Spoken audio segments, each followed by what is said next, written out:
term mindfulness on its own is something neutral. It can be put to good uses or bad uses. Because all it means is simply keeping something in mind.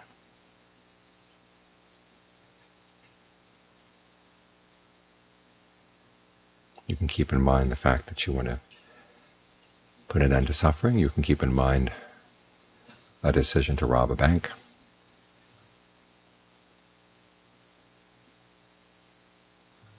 In either case, it's mindfulness.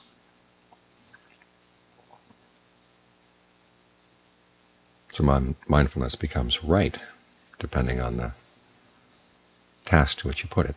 It becomes wrong depending on the task to which you put it. There is such a thing as wrong mindfulness, and keeping the wrong things in mind.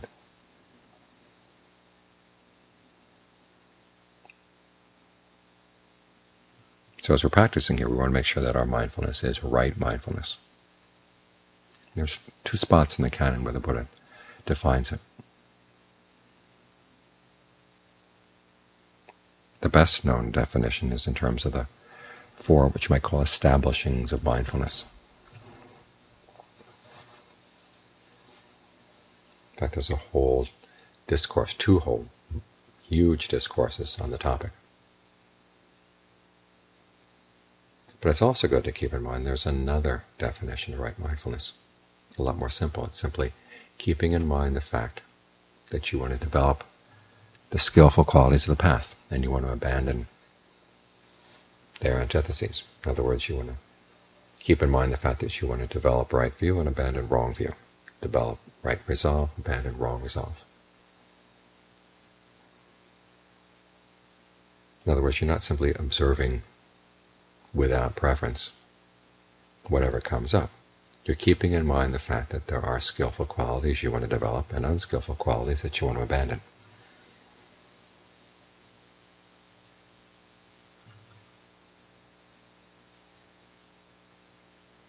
When you keep that fact in mind and then you apply it to what you're doing, okay, that's right mindfulness.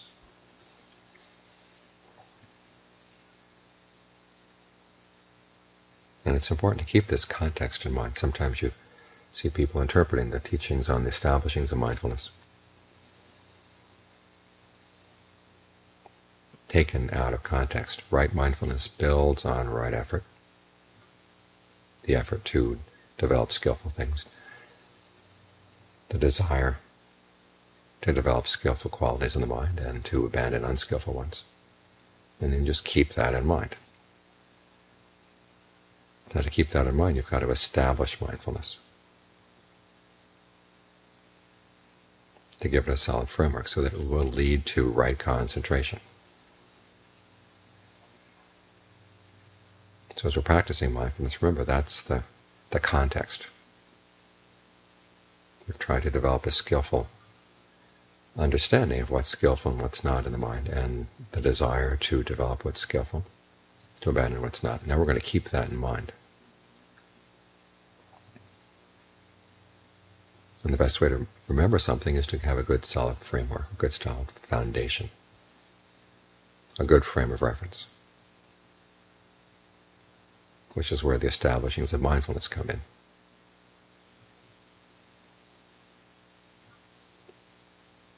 Sometimes you hear these listed simply as body, feelings, mind, and mental qualities. But actually the establishing of mindfulness is a whole process.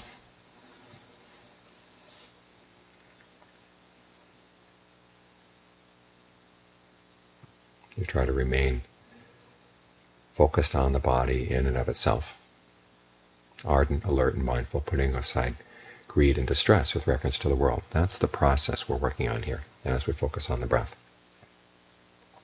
It's the first of the establishings.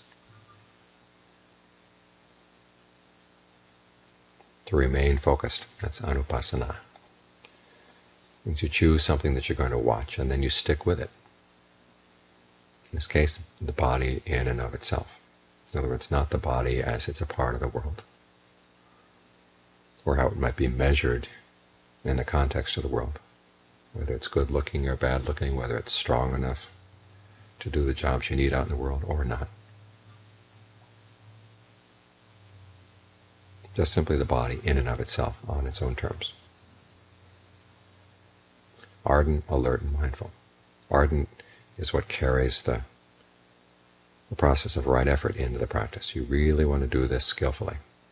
Alert means you're watching what you're doing, paying close attention to what you're doing and the results you're getting. And then, of course, mindful, keeping the body in mind. Putting aside greed and distress with reference to the world, that means that anytime you might switch your frame of reference back to the world, you try to remind yourself, no, you don't want anything out of that. And you're not going to let the issues of the world get you worked up. You're going to stay right here with your original frame of reference, i.e. the body in and of itself. And then try to carry that frame of reference into all your activities. In other words, instead of jumping around to other frames of reference, or stay with this one. Stay with a sense of the body. As you're sitting here watching the breath, when you get up, walk around. Try to keep the body in mind all the time, and be alert to how the breath feels. Anything else that may come up, whether it's a thought or a feeling or an interaction, try to see how it relates to the body. This is how you strengthen your frame of reference and turn it into an object of concentration. In other words, when you're talking with someone else, notice how your body is reacting during the talking. When you're working, notice how your body is reacting, how the breath is reacting during the working. Always refer things back to the breath. And that way your frame of reference becomes really established.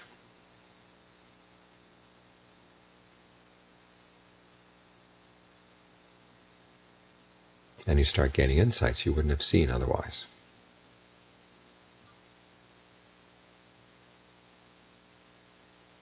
Because establishing the body here as your frame of reference helps to keep the mind inside instead of flowing out. When Bodun has a statement, he said, the mind that flows out to its objects, that's suffering. So you want to keep it inside. And of course what will happen is occasionally it will flow out.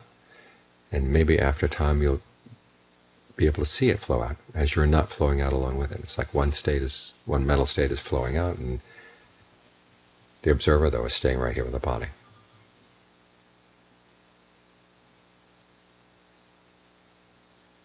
And when you don't go out with it, it stops. It goes out a little ways and then it just falters. That's an important insight. The realization that you can observe states of mind without getting entangled with them.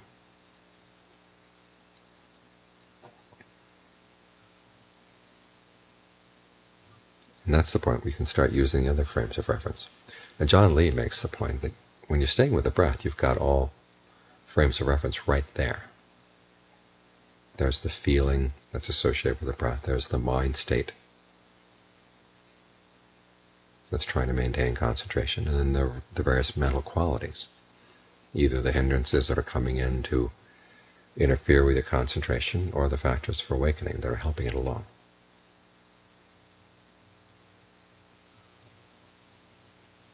And you really want to make use of all four. Staying with the body helps you observe the mind.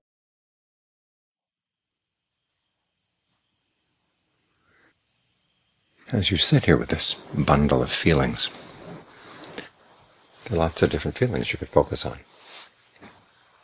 There are pains in some parts of your body, pleasant feelings in other parts of your body, and nondescript neutral feelings in still other parts. It's not like you have just one feeling at any one time. That's not the case that there's nothing but pain. As John Lee once said, if your body were totally in pain with no pleasure at all, you'd die. So you're alive. There's pleasure someplace. Ferret it out. Look for it. In the beginning it may not seem all that impressive, but there are pleasant feelings in different parts of the body. The mind does have a tendency to focus on the pain, because that's what its early warning system is all about, to figure out where there's pain that you've got to do something about.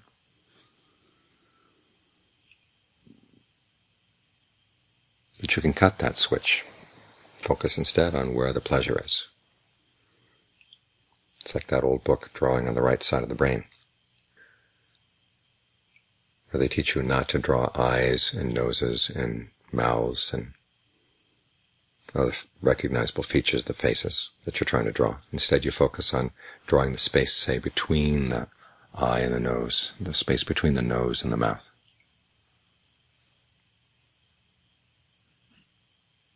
And you end up with a much better likeness, because you're focusing on things you don't normally focus on. So it's the same with the pleasures and pains in the body. Instead of complaining about where there's stiffness or soreness or sense of blockage in the body, focus on the areas where things are going well. Again, John Lee says it's like going into a house where you know that some of the floorboards are rotten, so you don't step there.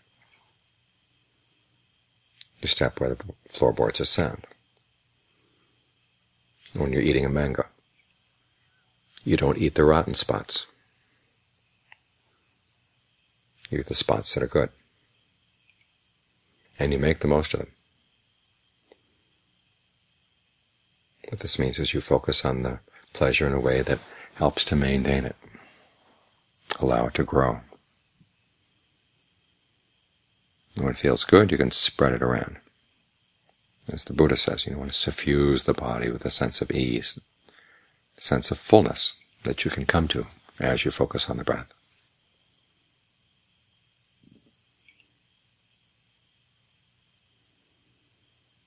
This all comes under the second frame of reference, feelings in and of themselves as your frame of reference.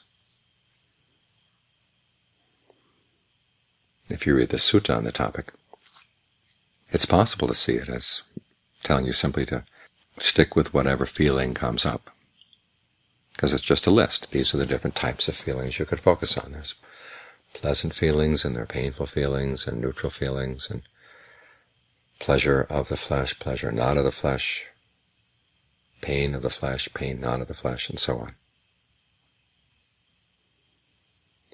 But if you read the sutta in context, the Buddha is not telling you just to focus on whatever comes up willy-nilly. For example, with physical feelings, those pleasures of the flesh, he says, are not the sort of things that you want to encourage.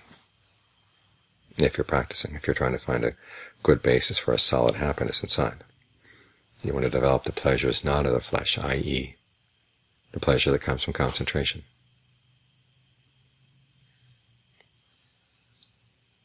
Because when you look at the sutta in context, there's a passage where the Buddha says, how do you develop the four frames of reference? You develop them by developing the Eightfold Path. That includes everything from right view on down to right effort and right concentration. And the sutta itself talks about ardency as one of the qualities that you bring to this practice. Now, ardency means right effort, generating the desire to do what's skillful and to abandon what's unskillful. So there are some ways of focusing on pleasure that are unskillful, and there's some ways of focusing on pleasure that are skillful.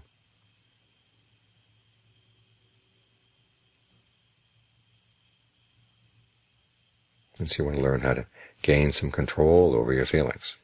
Now this may sound strange. How can you control your feelings? Sometimes we have the sense that our feelings are who we really are and that they're a given. But that's not how the Buddha explains it. He says in every feeling there's an element of fabrication, i.e. an element of intention. This applies to physical feelings as well as to mental feelings. And so what you want to do is learn to see where that element of intention is, and learn how to do that part skillfully. As he says, for the sake of having a feeling, we fabricate these feelings. You wouldn't think that we would want to fabricate pain, but We're not skillful in our fabrication. So that's what we come up with. We want feelings of pleasure, but then we end up, oftentimes, creating pain.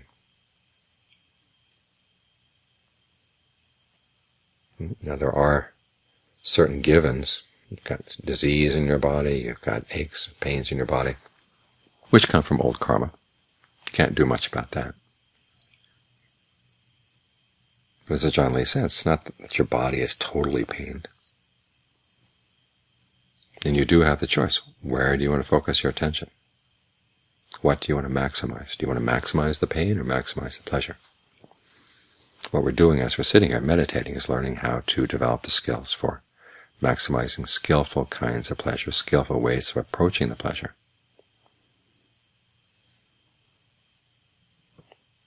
There are even skillful forms of distress. The Buddha talks about householder distress and renunciate distress. Householder distress is when you're not getting the physical feelings you want. You don't see the sights you'd like to see or hear the sounds you'd like to hear, smell the smells, taste the tastes, get the physical contacts you'd like to feel. Then you get upset.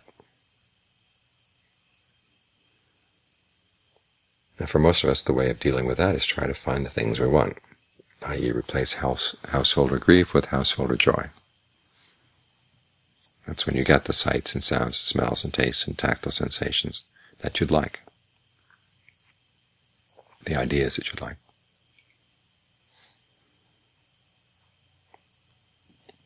But the Buddha says, you abandon householder grief by relying on renunciant grief. Renunciant grief is when you think about the fact that you haven't gained awakening yet. And you'd really like to gain the peace, you'd really like to gain the happiness and the freedom that come with awakening. Now this kind of grief actually goes someplace. It's like the tension on when you pull back a bow that shoots the arrow. Because this kind of grief focuses you on what you really would like to do. And it focuses you on the fact that there is a path to that awakening. So instead of just mucking around in the grief and joy that come from losing and then gaining, and then losing and then gaining and losing again, the pleasures of the senses, you focus on developing the elements of the path. And then also the Buddha says, abandon householder grief by relying on renunciate grief. And then he goes on to say, abandon renunciate grief by relying on renunciate joy. I.e., when you finally do attain some of that freedom, some of that happiness, some of that peace through the practice. How do you abandon a feeling, though? When the Buddha talks about abandoning or letting go, it's not that your mind has a hand that's grasping things. You're engaged in habitual activities, habitual ways of reacting, habitual ways of thinking, habitual ways of breathing, habitual ways of perceiving things. And as long as you keep repeating those things, you're holding on. When you let go, it's when you stop. You realize that those old habits are not getting you what you want, so you just stop. Or you learn how to stop. It's not that it's always all that automatic. But that's what you're aiming for, learning to see where your habitual ways of fabricating your experience are causing stress and pain, realizing that you can have some alternative skills that you've developed that are not producing that pain. Then you focus more and more on those skills. Because as I said earlier, there is an element of fabrication, an element of intention in all of our feelings. And so you want to focus on that. There's bodily fabrication, the way you breathe. Verbal fabrication, the way you direct your thoughts to a topic, direct your thoughts to a feeling. And then evaluation, how you evaluate that feeling. What are you going to do with it? And then there's mental fabrication, which consists of the feelings themselves, plus the perceptions that you're holding in mind. Now those are all things that you can learn how to manipulate, learn how to.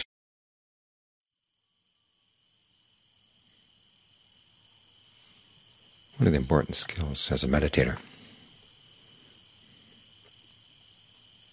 that we've got to learn how to develop is how to read our own mind.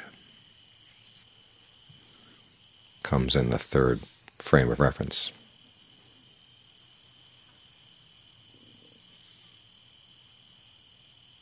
Keeping track of the mind in and of itself. But it means not only watching the mind, but also figuring out what the mind needs.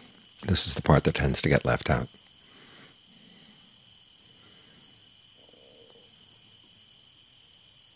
In other words, when the mind feels a desire for something, when it feels angry about something, when it's deluded about things, when it feels constricted, you don't just leave it there. You ask yourself, what is it lacking? This comes from the Buddha's explanation of breath meditation. As you know, it's divided into 4 tetrads. And the third tetrad, which corresponds to the third foundation of mindfulness, or the third frame of reference, starts out by saying that you're sensitive to the mind as you breathe in and breathe out. And then you train yourself to gladden the mind, steady the mind, and release the mind as you breathe in, as you breathe out. That's the active side. That's what you do in response to reading the mind and seeing what's there.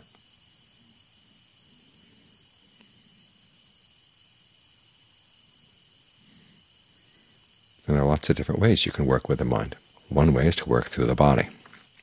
When the mind is tired, it needs to be energized.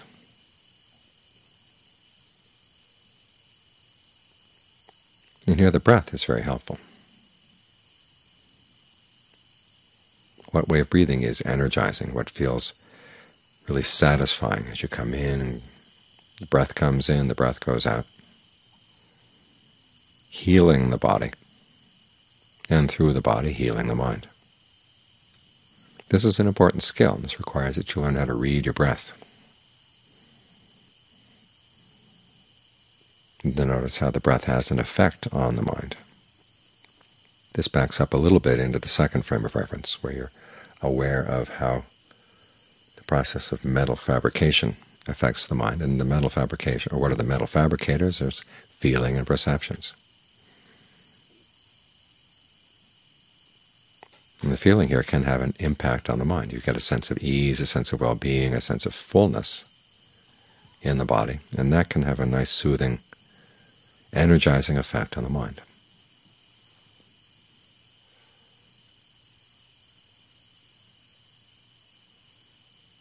And there are topics you can think about that are also energizing, gladdening, as the Buddha says. You can think about the times you've been generous. You can think about the times you've been virtuous. This is why it's so important that generosity not be forced. I was reading a while back a monk saying that if Buddhism wanted to be a good world religion, it was going to have to start having some good world charities. And criticizing people who meditate for being selfish and self-concerned. And there's a very strong ought in that statement. And it's interesting, the Buddha never had people say ought with generosity. King Basenadi once came to the Buddha and asked him, where should a gift be given? And the Buddha said, wherever you feel inspired. They made it a rule for the monks that if someone asks them where a gift should be given, they can't say, give it to me, they can't say, give it to that person, they can't say, give it to this organization. Again, give wherever you feel inspired or you feel it would be well used or would last a long time.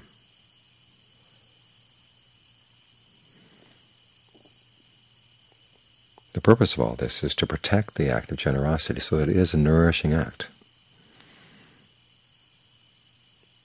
They're not just struggling under a sense of obligation, but you feel good about being generous.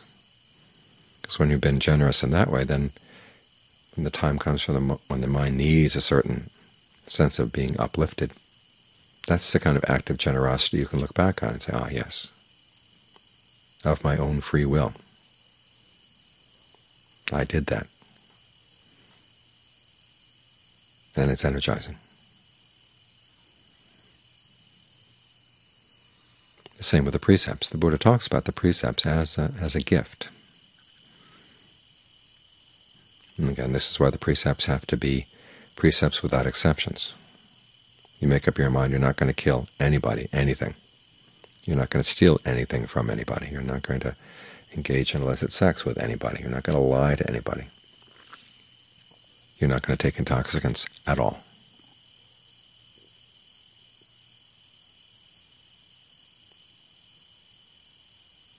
Because when you do that, the Buddha says you're giving unlimited security to all beings. And when you give unlimited security to all beings, you're going to have a share in that yourself. And the reflection that you're not harming anybody in your actions, that's nourishing. That's uplifting for the mind.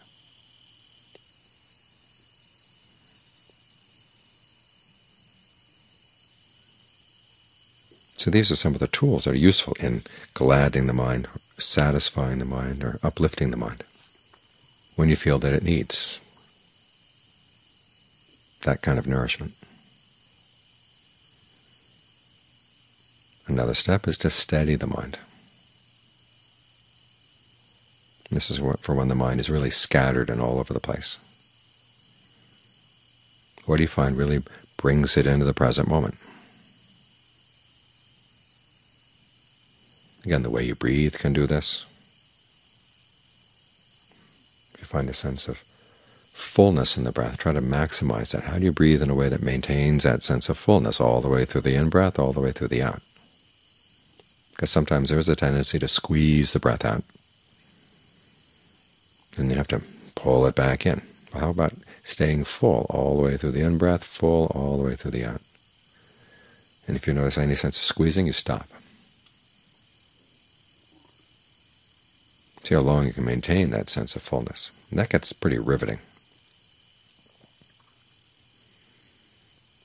But if the mind can't help it, go out, think about this, think about that. It's always got excuses for thinking about things. You can tell yourself, hey, what if I died tonight?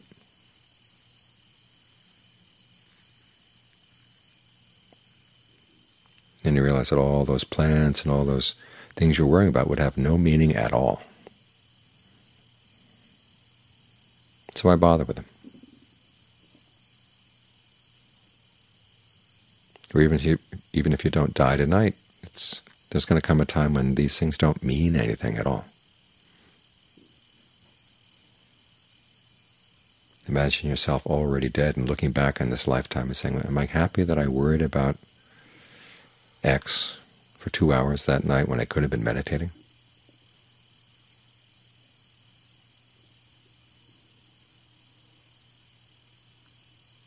Thinking like this helps give you a sense of distance from the thoughts that disturb you. One of Ajahn Fuang's students, an old woman who started meditating late in life, was a very dedicated meditator, told me one time she was sitting in meditation one night and this voice came into her head, say, you're going to die tonight. And she had the presence of mind to say, well, if I'm going to die, let's die meditating. So she sat there. She had this feeling that her body was falling apart, that all the different processes were working at cross purposes. And as she looked to find where with the breath could she get a sense of comfort, well, there was no place in the breath anywhere in the body. There was no place anywhere in the body where she could have a sense of ease. She said it was like a house on fire. There was no place you could stay. And then she thought of the space element. That space wasn't affected by the turmoil in the other elements. So she focused on just thinking space, space, space, and she had a sense of space. You can think of the different atoms in your body, and they all have a lot of space in them and between them. So focus on that space and think of it spreading throughout the body and then out beyond the body. And so she maintained that perception.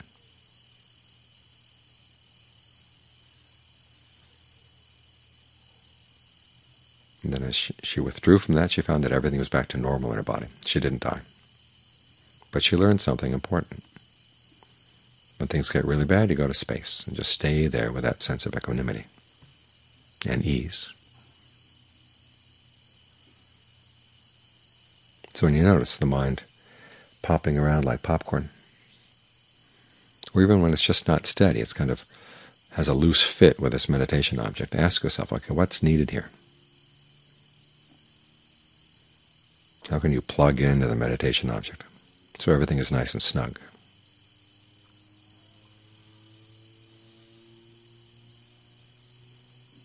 Again, this requires not only reading your mind, but also figuring out what you can do to bring it back into balance.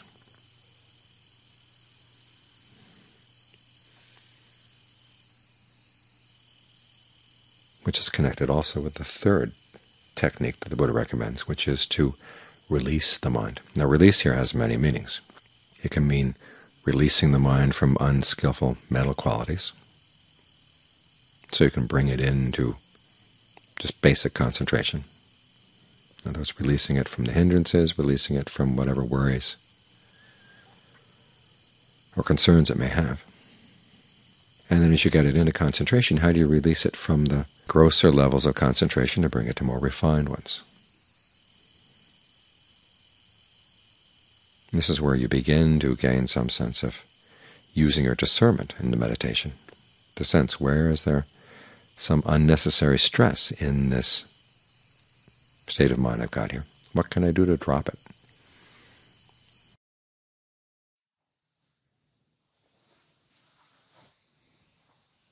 John Lee made the point many times that when you're focused on the breath, you don't have just the first frame of reference or the first foundation of mindfulness. All four are right there. Breath is the body. The feelings of pleasure or pain that you're encountering as you deal with the breath, those are feelings in and of themselves. And the mind state that you're trying to develop, you find that you're either hampered by defilements or the defilements are gone, or as you get further into that third foundation, that third frame of reference, you start noticing when the mind is concentrated, when it's not, when it's expanded or enlarged, or when it's not. Whether it's a level where it's been unexcelled, or whether it's one that you've had something that's excelled it in the past. And then there's a fourth, the Dhammas.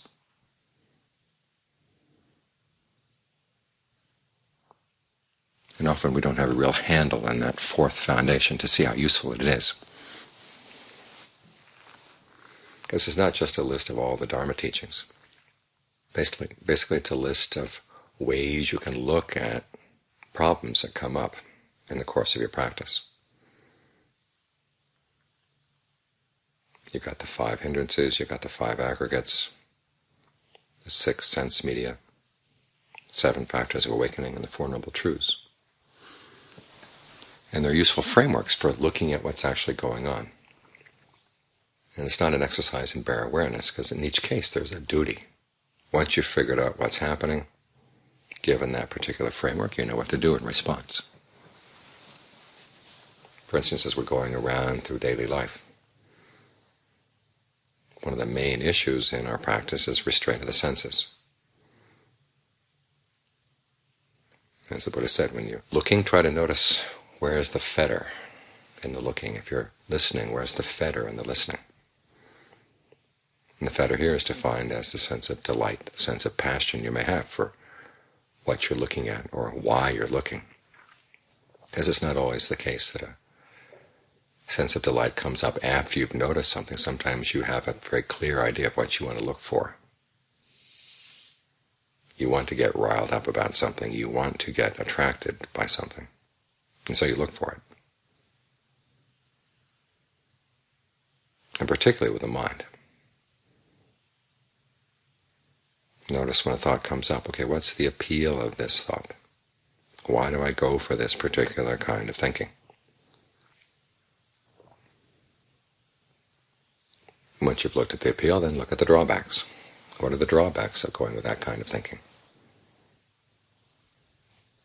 If you gave that particular kind of thinking free rein in your mind, where would it lead you? If you notice there's a fetter, in other words, you're really delighting in something until it pulls you away from your center. Okay, you don't just sit there and say, oh, I'm fettered, and that's it. You've got to do something to cut the fetter. Because those fetters are the cause of suffering. So the duty there is to abandon it when you notice it. Of course, the big problem here is many times we enjoy our fetters. That's what it's all about.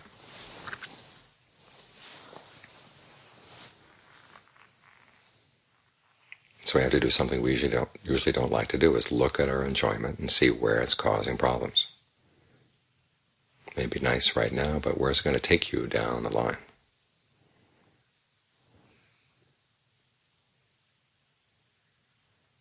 So that's a framework you can use as you go through the day. And you can use it with your meditation as well. You're sitting here focusing on the breath, and all of a sudden your mind is off on something you saw last week, or something you read yesterday, or something you're anticipating tomorrow. Look for the fetter. Where is the sense of passion? Where is the sense of delight in that particular thinking? And what can you do to see through it so that you can pry yourself away from that enjoyment?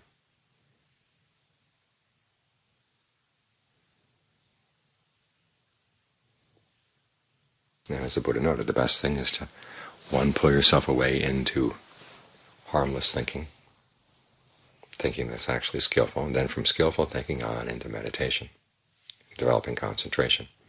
This is where the two frameworks of the hindrances and the factors for awakening become useful. When you're trying to sit down and get the mind concentrated, it's useful to figure out exactly what's going on here, which hindrance is bedeviling me right now. Because once you're able to classify, oh, this is sensual desire, and that's ill will, and this is torpor and lethargy, and that's restlessness and anxiety, or that's uncertainty, then you know what to do with it.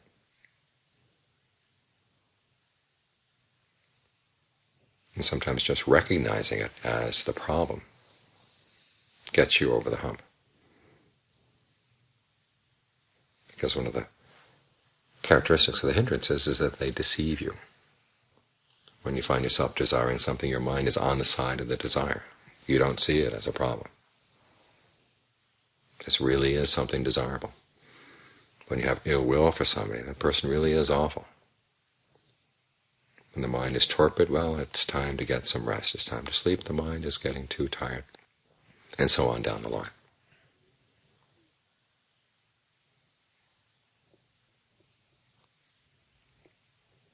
You have to learn to see these things as hindrances. Ask yourself, what is this hindering me from? What's hindering you from learning about what the potentials of concentration are? You sit there thinking your old thoughts and you never get any out of your old ruts. We read about the Ajahns, we read about the people in the canon who've gained strong states of concentration. We read about the descriptions of concentration. What's the reality?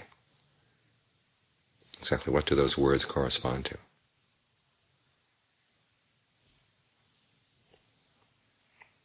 If you spend all your time playing around in the hindrances, you never get to know.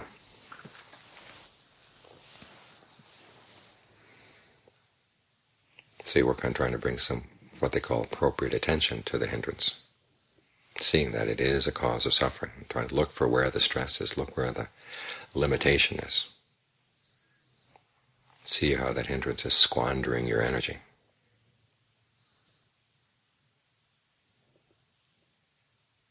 And then look for ways to abandon it. And this is where you try to bring in the factors for awakening. Mindfulness is the beginning. And once there's mindfulness, you've got to figure out what's skillful, what's not skillful here. That's analysis of qualities. And that helps you in two ways. One, it helps you figure out what you can do about a particularly unskillful state of mind, like a hindrance. And then how you can develop the rest of the factors for awakening. And as a set, this 7 factors of awakening are a good framework for looking at, as you're getting the mind to settle down, if it's not quite balanced, how do you bring it into balance? There's that sutta that talks about the fire. You're trying to develop the fire of concentration here. Remember, that fire is the fire of jhana, that steady flame that we're trying to keep going. And sometimes it looks like it's going to get put out because you're feeling too low a level of energy. In cases like that, you don't want to emphasize things like serenity or concentration or equanimity. You want to analyze things. Get the mind moving again. Analyze things as to what's skillful and unskillful, and then put in the effort that's needed to get rid of the unskillful qualities and develop the skillful ones. In other words, the mind takes a more active role. And in taking that active role, you can develop a strong sense of rapture, refreshment, as the skillful qualities get developed. If, on the other hand, your mind is too active, that's when you try to calm it down, serenity, get the mind to focus on easing the breath, calming the breath down.